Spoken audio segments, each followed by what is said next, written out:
በመጾም በመጸለይ የስጋን ፈቃድ ለነፍስ ነፍስን ለፈጣሪ በማስገዛት ጸልዩ ጾሙበት ተብሎ በዓል ተሰርቷል። ዛሬ በሐዋርያት ላይ መንፈስ ቅዱስ ከወረደ በኋላ ምን ይላል መሰላችሁ? የሐዋርያት ሥራ ምዕራፍ 2 ቁጥር 41 ላይ እንዲህ ይላል፣ ወተወክፉ ቃሉን ተቀበሉ ተጠመቁም ይላል። ወተወሰኩ በይእቲ ዕለት መጠነ በዚያችም ዕለት ከሐዋርያት ማህበር የተጨመሩት አንድነት መጠነ 30 ምዕት ይላል። ዛሬ ጰራቅሊጦስ መነሻ አድርገን አንድ ሳምንቱን በሙሉ የጰራቅሊጦስ ሳምንት ብለን እንድናከብር ስርዓት ተሰርቷል። ዶሮ ልጅ ወለደች የሚባለው እንቁላል የጣለች ቀን ነው ወይስ ከእንቁላሉ ውስጥ ጫጩት የተፈለፈለ ቀን?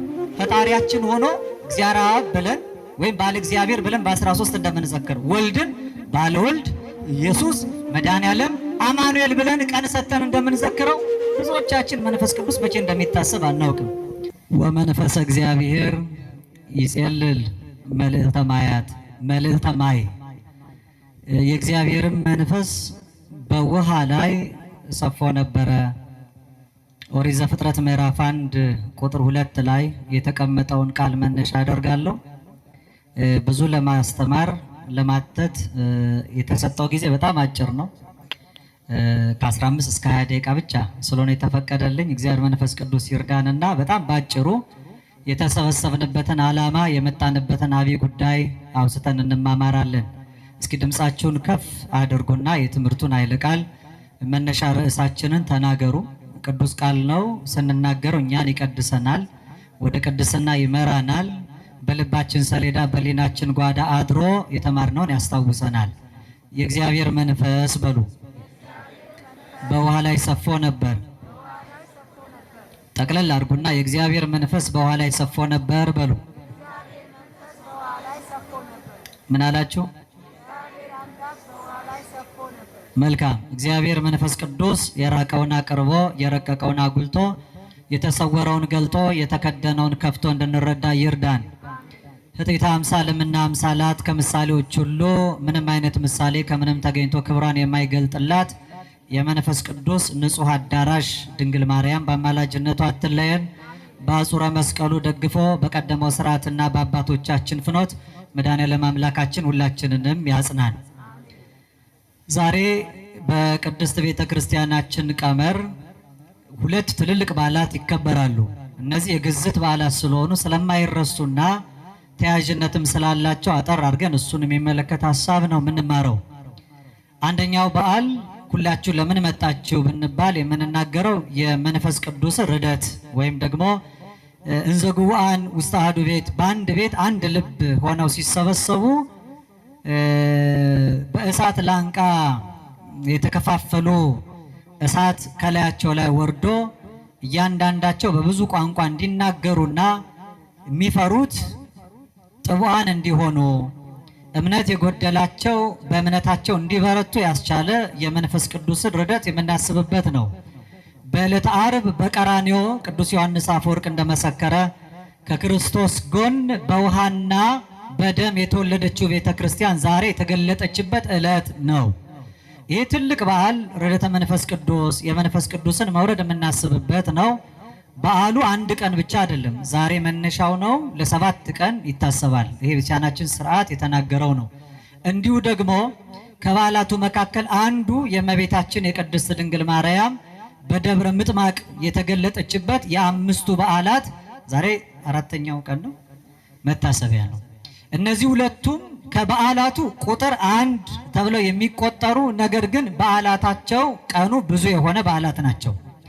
ጌታችን ኢየሱስ ክርስቶስ በስጋ ድንግል ማርያም ተገልጦ ወደዚህ ዓለም ሲመጣ ከምናከብራቸውና ከሱ መምጣት በኋላ ከተገለጡ የአዲስ ኪዳን የአምላክ በዓላት መካከል 9 አበይት በዓላት ውስጥ 8ኛው በዓል በዓለ ጰራቅሊጦስ፣ 9ኛው በዓል በዓለ ደብረ ታቦር ነው።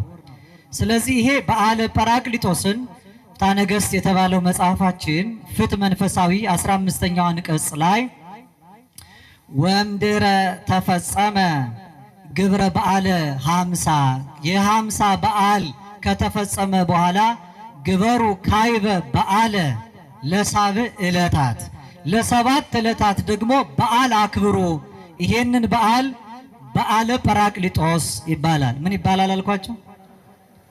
በዓለ ጴንጠቆስጤን መታሰቢያ አድርጋችሁ 50 ቀን ከዘከራችሁ በኋላ መንፈስ ቅዱስ መውረዱን አስባችሁ ደግሞ ለሰባት ቀን አክብሩ ይላል።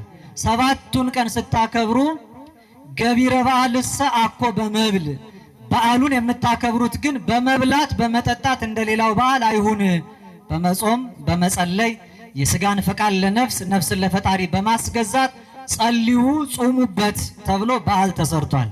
ዛሬ ጰራቅሊጦስ መነሻ አድርገን አንድ ሳምንቱን በሙሉ የጰራቅሊጦስ ሳምንት ብለን እንድናከብር ስርዓት ተሰርቷል። አምላካችን ከሚታሰብባቸው 9 በዓላት ጰራቅሊጦስ የሚባለው 7 ቀን፣ ትንሣኤ የሚባለው ትንሣኤ ተስካረ ፋሲካ ነው፣ 50 ቀን ይከበራል ማለት ነው። ከዚህ ጋር አልፎ ዛሬ ነገረ ማርያም በነገረ መንፈስ ቅዱስ ባጭሩ የተቀመጠበት የመጀመሪያ የመጽሐፍ መነሻ ነው። ኦሪት ዘፍጥረት ምዕራፍ 1 ከቁጥር 1 ጀምሮ በቀዳሚ ገብረ እግዚአብሔር ሰማይ ወምድረ፣ በመጀመሪያ እግዚአብሔር ሰማይና ምድርን ፈጠረ ይላል። በመጀመሪያ ምን ፈጠረ? መጀመሪያ የተባለው ቀዳሚ ወደ ሀሪ ዛልብከ ጥንት የምንለው ጥንት የሌለው ፊተኛውና ኋላኛው መጀመሪያውና መጨረሻው አልፋ ወኦ አልፋ ኦሜጋ የሚባለው ፈጣሪ ዓለማት ደብረ ምሕረት ባሕረ ትዕግሥት እግዚእነ ኢየሱስ ክርስቶስ እግዚአብሔር በአንድ ልጁ በመጀመሪያ ሰማይና ምድርን ፈጥሯል ይላል። ከዚያ በኋላ ወምድር ሰሐለወት ራቃ፣ ምድርም ራቁቷን ነበረች፣ ወይ ታስተሪ ወይ ኮነት ድሉተ፣ ዝግጁ አልነበረችም ምንም ደግሞ አልነበረባትም ይላል። ወጽልመትኒ መልዕልተ ቀላያት፣ ጨለማም በጥልቅ ውስጥ ነበረ። ወመንፈሰ እግዚአብሔር እሰ መልዕልተ ማያት፣ የእግዚአብሔር መንፈስ በውሃ ላይ ነበረ ይላል። ሰማይና ምድር ተፈጥሮ በምድር ስላለው ነገር ሲናገር በዓለም ትምህርት እንኳን የሚገለጡ መነሻ የሆነ የዘፍጥረት መጽሐፍ ላይ ተቀምጧል። 3 ነገሮች ተቀምጠዋል። አንደኛ ምድር የሚባለው የብስ፣ ሁለተኛ ውሃ የሚባለውና በዚህ ላይ ያደረ መንፈስ የሚባለው። አንድ ሀገር በዓለማዊ ጂኦግራፊ ትምህርት ውስጥ ሀገር ነው የሚባለው 3ቱን ሲያሟላ ነው። ቴሪቶሪው የብስ ሲኖረው ማለት ነው። ሁለተኛ ውሃ፣ ሶስተኛ ደግሞ ኤርስፔስ ይባላል። እነዚህ የአንድ ሀገር ግዛቶች ናቸው። አንድ ሀገር ግዛቴ ነው የሚለው ውሃውን፣ መሬቱንና አየሩን ነው። ይህንን መነሻ የሚያደርገው አናቱ ያለው እዚህ ዘፍጥረት የመጽሐፍ መነሻ ውስጥ ርዕሰ መጽሐፍ ተጽፈ በእንቲአየ ክርስቶስ አምላካችን በሊቀ ነቢያት ታላቁ አባት ቅዱስ ዳዊት ላይ አድሮ ሲናገር በመጽሐፍ መጀመሪያ ርዕስ ላይ ስለ እኔ ነው የተጻፈው ይላል። በቀዳሚ የሚለው ቀዳሚ የሚባለው አልፋና ኦሜጋ ነኝ ብሎ ራሱን የገለጠው እሱ ነው። በዚህ በውሃ ላይ ሰፎ ነበር የተባለው የእግዚአብሔር መንፈስ እግዚአብሔር በቁስ ስላለው ሰማይና ምድር ሳይሆን ስለኛ ሕይወት የተነገረውን ፍቺ ብቻ ከኔ ጋር እናያለን። ምድር ውሃና መንፈስ ያደረበት የሚባለው ሰው የ3 ነገሮች ውጤት ነው። የምን አልኳቸው? የስንት ነገሮች? የ3 ነገሮች። አንደኛው ስጋው ነው፣ ሁለተኛ ነፍሱ ነው፣ ሶስተኛው መንፈሱ ነው። ስጋው በየብስ ነፍሱ ደግሞ በውሃ እላው ላይ ያደረው መንፈስ የተባለው ሳይለወጥ ማለት ነው። እግዚአብሔር የሰራው አክብሮ ይህንን የሰው ልጅ ነው። በውሃ ላይ የእግዚአብሔር መንፈስ ነበረበት ይላል። በነፍሱ ላይ አድራ በጎ ነገር የምታሰራ የእግዚአብሔር መንፈስ ናት። ይሄ ነገረ መንፈስ ቅዱስ በመጀመሪያ በመጽሐፍ የተጠቀሰበት ነው። በእርግጥ ያለ ነገረ መንፈስ ቅዱስ የሚነገር መጽሐፍ የለም። መጽሐፍ ቅዱስ ቅዱስ የተሰኘው ያናገረና ያጻፈው ቅዱስ መንፈስ ስለሆነ ነው። ሲጀምር መጽሐፍ ዘፍጥረት 1:2 ላይ ስለ መንፈስ ቅዱስ ተናግሮ ሲጨርስ በዮሐንስ ራእይ ምዕራፍ 22 ቁጥር 17 ላይ መንፈስ ቅዱስ ወመኤቱ ወይም ወመራቱ መንፈስ ቅዱስና መንጋው ወይም ሙሽራይቱ ና ይበሉ የሚል ቃል ተጽፏል። ይሄ መጨረሻው የራእይ መጽሐፍ ማጠቃለያ ነው። መንፈስ ቅዱስ መነሻም መድረሻም ነው። በጣም ብዙዎቻችን ነገረ መንፈስ ቅዱስን ሳንረዳ ሳናውቅና ሳንገነዘብ እንኖራለን። በተለይ እንግዲህ ሁሉ የሆነ የሃይማኖታችን መገለጫ ነው። በዚህ ውስጥ ነው ነገረ መንፈስ ቅዱስ አድሮበት የነበረው የሰው ልጅ ይህን የመንፈስ ቅዱስ ጸጋ ስጦታውን አጥቶ ከሰውነት ክብሩ ተለይቶ ከእንስሳት ተራ ተቆጥሮ በዘመነ ብሉይ እያየ ነው። ያን ነው ከሰው ልጅ ላይ የተወሰደውን መንፈስ ኢዮኤል ምዕራፍ 2 ቁጥር 28 ላይ ሰውጥምና መንፈሴ ዲበ ኩሉ ዘሥጋ ሥጋን በለበሰ ሁሉ ላይ ከመንፈሴ አፈሳለሁ ወይ መንፈስ ቅዱስን አኖራለሁ ያለው ትንቢት እንዲፈጸም የተወሰደው መንፈስ ቅዱስ የተመለሰው ዛሬ ነው። ዛሬ ሲመለስ እቺ ቤተክርስቲያን ተገለጠች። ሊቃውንቱ ቅድም እየደጋገሙ ዛሬ የቤተክርስቲያን የልደት ቀን ነው እያሉ ነግረውናል። የልደት ቀኗ ቅዱስ ዮሐንስ አፈወርቅ ዕለተ ዓርብ ከውሃና ከደም ስትወለድ ነው። ዶሮ ልጅ ወለደች የሚባለው እንቁላል የጣለች ቀን ነው ወይስ ከእንቁላሉ ውስጥ ጫጩት የተፈለፈለ ቀን? ወለደች የሚባለው እንደ ሕይወት አስገኘች ወለደች የሚባል እንቁላል አንፈርታይል ሊሆን ይችላል። እንቁላሉ ነው ሲፈለፈል። ቤተክርስቲያን ዕለተ ዓርብ ተወለደችና በሙቀተ መንፈስ ቅዱስ ተጠብቃ ጫጩት ከቅርፊቱ እንደሚወጣ የተወለደችውና የተገኘችው የታየችው ዛሬ ነው ማለት ነው።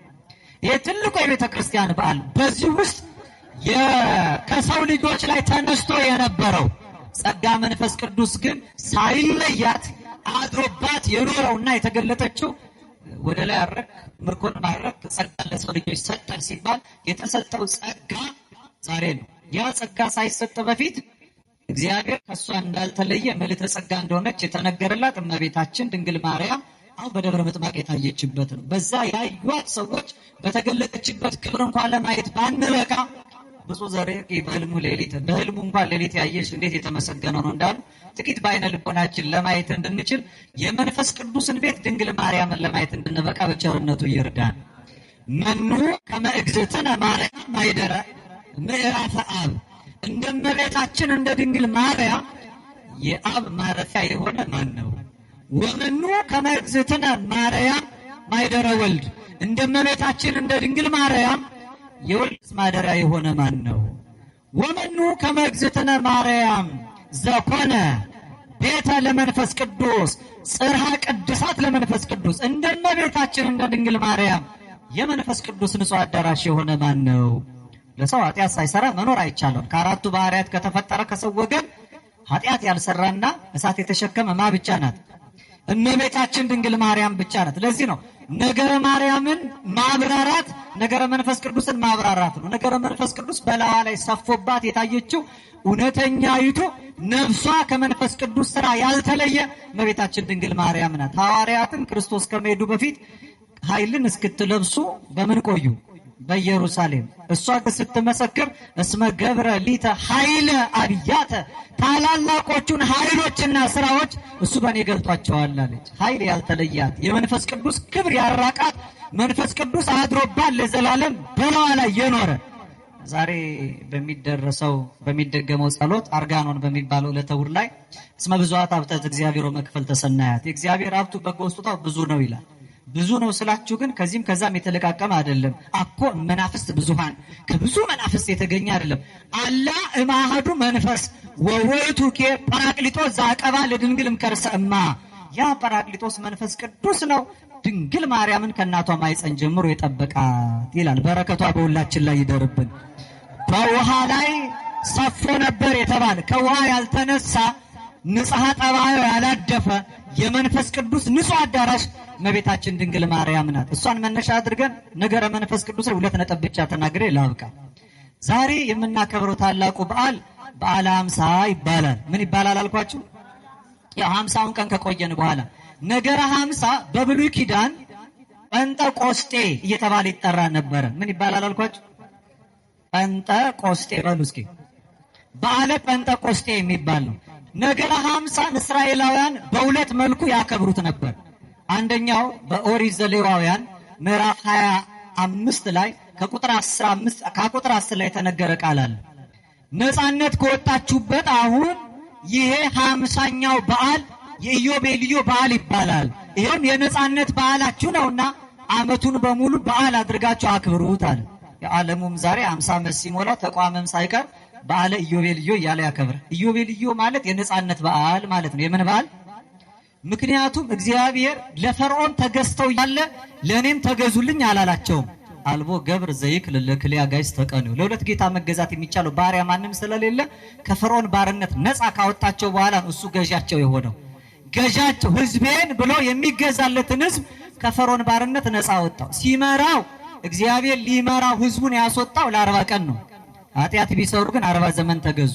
በዓሉን እንዲያከብሩ የታዘዙት የነጻነቱን በዓል በ50 ቀን ነው። እነሱ ግን በ50ኛው ዓመት አከበሩ። ኃጢአት ስንሰራ በደል ስንፈጽም የእግዚአብሔር ምሕረቱ ከኛ ትርቃለች። በበጎ ንስሐ ስንመለስ እስራኤላውያን ግብጽ ባርነት ሲሄዱ የባርነት ዘመናቸው 430 ነበር። እንደ ራሄል ያሉት ሲያለቅሱ ግን 450 ከኋላ ሄዶ ለአብርሃም ከተሰጠው የቃል ኪዳን ዕለት ተቆጥሮ ግማሹን ሳይገዙበት በ215 ዘመን ነፃ ወጥተዋል። ከተመለስን እግዚአብሔር ይመለሳል። ከራቅንበት እግዚአብሔር ምሕረቱን ያርቃል። የእግዚአብሔር ምሕረት በራቀበት በዚህ ዘመን ተመልሰን በትረ መዓቱን አንስቶ ሀብለ ምሕረቱን ዘርግቶ በፍቅር ዓይኖቹ ተመልክቶ በምሕረት እጆቹ ዳብሶ እግዚአብሔር ይቅርታውን እንዲያቀርብልን ቅዱስ ፈቃዱ ይሁንልን። 50 የሚባለው አንደኛ የ50 ዓመት የኢዮቤልዩ በዓል ነው። ሁለተኛ ዝንቱ ውእቱ በዓላቴ በዓላቶቼ እነዚህ ናቸው ብሎ በኦሪት ዘሌዋውያን ምዕራፍ 23 ከቁጥር 1 ጀምሮ እንዳስቀመጠ በኦሪቱ እስራኤላውያን የሚያከብሯቸው 8 በዓላቶች ነበሯቸው። ስንት በዓላቶች? ጊዜ የለም። የመጀመሪያው ሰንበት ነው። ከሰንበት በኋላ 5ኛው በዓል በዓለ ሸዊት ወይም በዓለ ሰዊት የሚባል የመከር በዓል ነው። ይሄ በዓል የ50 ቀን በዓል ይባላል። የሚከበርባቸው 2 ምክንያቶች ነበሩት። አንደኛው እስራኤላውያን የኤርትራን ባህር ከፍሎ እግዚአብሔር አምላክ ፋሲካውን ራት በልተው በሜዳ እንዲያከብሩት አዟቸው ስለነበረ ያ በዓል ከበዓለ መጸለት ወይም የዳስ በዓል በሜዳ ከኖሩበት እንደመታሰቢያ የሚከበር ሌላው በዓል ሆነ። ሁለተኛ እስራኤላውያን ከግብጽ ባርነት ከወጡ በኋላ በሲና ተራራ ላይ እግዚአብሔር አምላክ ለሙሴ ሕግን የሰጠው በ50ኛው ቀን ነው። በስንተኛው ቀን? 50 ቀን ነፃ ወጥተዋል። በፊት ፈርዖን ይገዛቸዋል። አሁን የሚገዙበትን ሕግ ጽላቱን እግዚአብሔር አምላክ ሰጣቸው። ከዚህ በኋላ ወልደ ዘበኩሬ የበኩር ልጆቼ ናችሁ ብዬ የኔ አገልጋዮች አድርጌያቸዋለሁ አለ። ፈርዖን አጽንቶባቸው ከነበረው ቀንበር ላይ እግዚአብሔር ሌላ ሕግ አልሰጣቸው። 50ኛው ቀን ግን እስራኤላውያን ፍጹም ከፈርዖን ባርነት ነፃ እንደወጡ የእግዚአብሔር አገልጋዮች እንደሆኑ የተመሰከረበት ነው። ያ በዓል እስከ ክርስቶስ መምጣት ይታሰብ ነበረ። 50ው ቀን 7 ቀን ፍጹም ነው። 7ቱን በ7 ፍጹም አድርገው ይሄ ፍጹም የምንለው በምድር የተሰጠው ቀን ሲያልቅ የብሉይ ኪዳን መከራው ሲያበቃ የሚገለጥ አዲስ ሌላ ቀን አለ። 50ኛው ቀን የክብረ በዓል ምሳሌ ነው። የአዲስ ኪዳን ሰንበት ምሳሌ ናት። ዛሬ ሲሰበክ ምስባኩ ላይ ከሰማችሁ ዛቲ ዕለት ይላል። ይቺ ዕለት እንተ ገብረ እግዚአብሔር የሰራት ታላቅ ዕለት ናት። ንትፈሳው ንታሰይባቲ በሷ ደስ ይበለን ፈጽሞ እንደሰትባት። እግዚአብሔር የሰራት ቀን ቀድሞ ከምትታወቀው 7ኛዋ ሰንበት ውጪ 7ቱ በ7 49 ቀን አልፎ 50ኛዋ ቀን ወበእሁድ ሰንበት ብለው ብፁዕ አባታችን ቅዳሴ ላይ እንዳነበቡ ወትሮ የሚታወቀው ቀዳሚት ሰንበት ነው። የመጀመሪያ እሁድ ሰንበት እዚያ ዮሐንስ 21 ላይ የተገለጠችው ናት። እሁድ የምትባለው ሰንበትነቷ ያልታወቀ የአዲስ ኪዳን ሰንበት ሆና የተገለጠች ናት። ያቺ በዓል ጥንቱን ጴንጤቆስጤ ነበር የምትባል። ምን አልኳችሁ?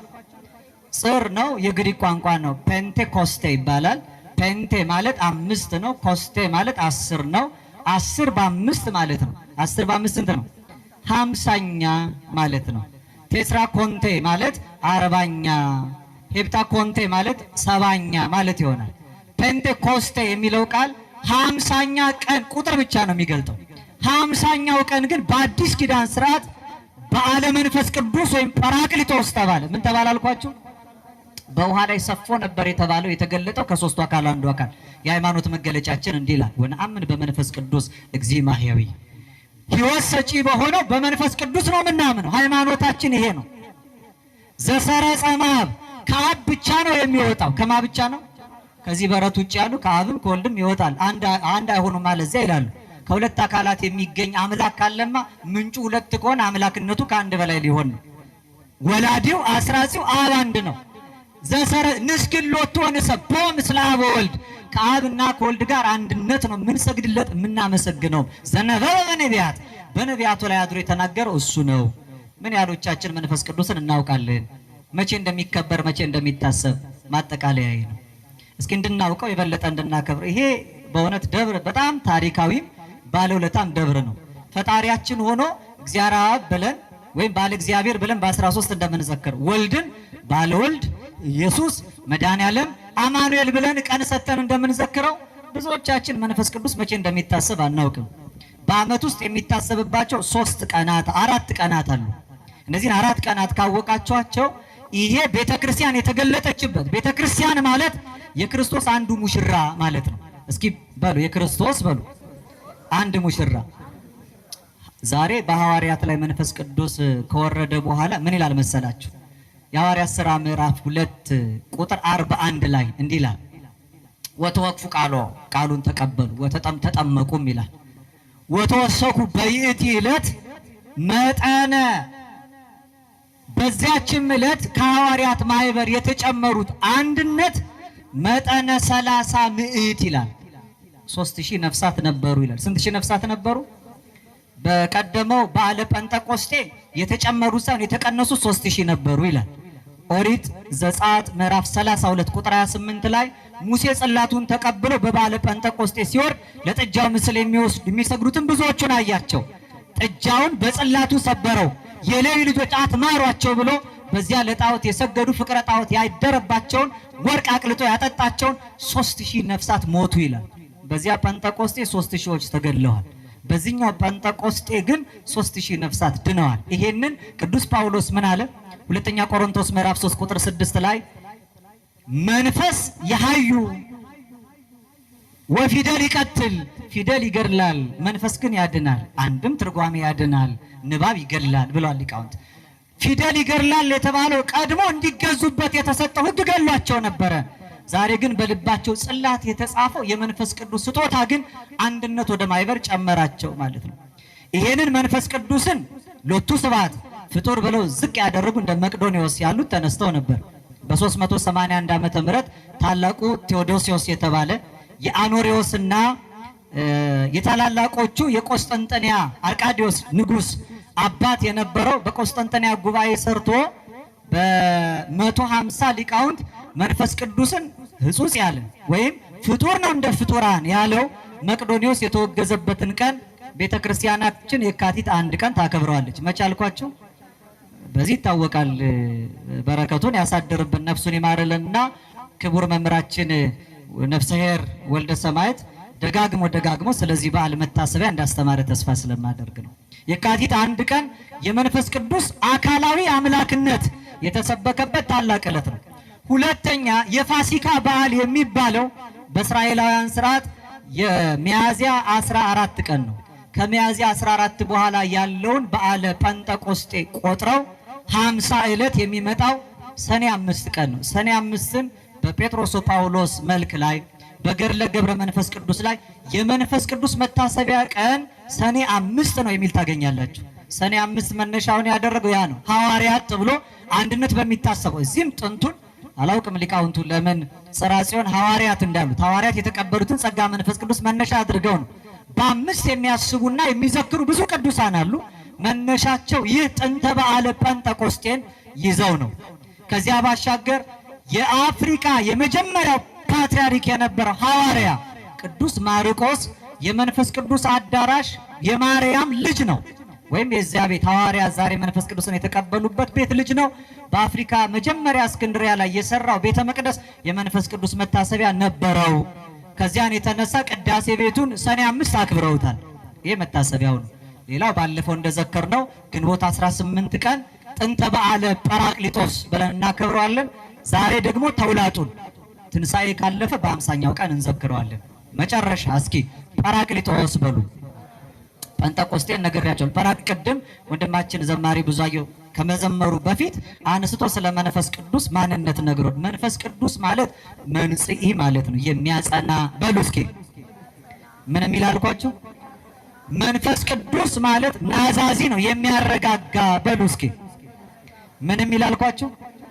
መንፈስ ቅዱስ ከሳቴ ምስጢር ነው፣ ምስጢር ገላጭ በሉ እስኪ። መንፈስ ቅዱስ መንጽሒ ነው፣ የሚያነጻ በሉ እስኪ። መንፈስ ቅዱስ መስተስሪ ነው፣ ኃጢአትን የሚደመስስ በሉ። መንፈስ ቅዱስ መስተፍስሒ ነው፣ የሚያስደስት ምን የሚል አልኳችሁ? የእግዚአብሔር መንፈስ ጸሎ የነበረው ውሆች ላይ ሳይሆን ውሃ ላይ ነው። ምን ላይ አልኳችሁ? ይገርማቸዋል። ወተወሰኩ መጠነ 30 ምዕት ነፍስ ነው የሚለው። 3000 ነፍስ ተጨመሩ። ስንት ሺህ ነፍስ? ሁለቱም ጋር የሚያዝ ምስጢር ነው። አንደኛ የእግዚአብሔር መንፈስ በውሃዎች ላይ አላለም፣ በውሃ ላይ ሰፎ ነበር። ሁለተኛ የተጨመሩትን ደግሞ 3000 ነፍሳት አላለም፣ 3000 ነፍስ። አሁን ይሄ 3000 በቁጥር አብዝቶ ምን ይላሉ ሊቃውንቱ? አንድና ብዙ ነው ይላሉ አይደል? ልክ አይደለም አይደል? በአገባብ እንደ ዘይቤ ካየን፣ ምስጢሩ ግን ሌላ ነው። እግዚአብሔር አንድ ካልሆን መንፈስ ቅዱስን በእኛ ላይ አያሳድርም። ምክንያቱም አንድ የሆኑት ላይ ያደረው መንፈስ ቅዱስ በአንድነታችን ለአንዱ ክርስቶስ ሙሽሮች ነን። እኛ ዛሬ በዘር ተከፋፍለናል። ይሄ ቋንቋ ሁሉ ዛሬ መብዛቱ ለሀብት ሆኖ በሐዋርያት የተገለጠበት ዕለት ነው። እነሱ ብዙ ቋንቋ አውቀው ሌሎችን ስበው አንድ እንዲያደርጉ ነበር የበዛውን የተገለጠላቸው። እኛ ግን ቋንቋ በመብዛቱ እርስ በርስ እንደ ሰብአ ባቢሎን ተከፋፍለን ያለ ነው። እያንዳንዳችን እርስ በርስ ተለያይተን ክርስቲያን ነን ካል አምላካችንን እንሰድበዋለን። ለምን መሰላችሁ? ክርስቶስ የአንድ ሙሽሪት ብቻ ባል ነው። የስንት ሙሽሪት አልኳችሁ? አቅሌሲያ የምትባል የክርስቲያን ነፍስ ባል ብቻ ነው እሱ።